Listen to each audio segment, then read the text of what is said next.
ఆ కనిపించే ఊరి పేరు చంద్రపుర. చంద్రపుర ఊరు చివరిలో ఉన్న ఇంట్లో శ్రావణి, హరేంద్ర అనే దంపతులు కాపురముంటున్నారు. అర్ధరాత్రి దాటింది.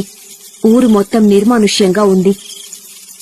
హరేంద్ర నెత్తిమీద ఏదో బుట్ట పెట్టుకుని భార్య శ్రావణితో కలిసి చప్పుడు చేయకుండా ఊరు దాటి వెళ్లిపోతూ ఉన్నాడు.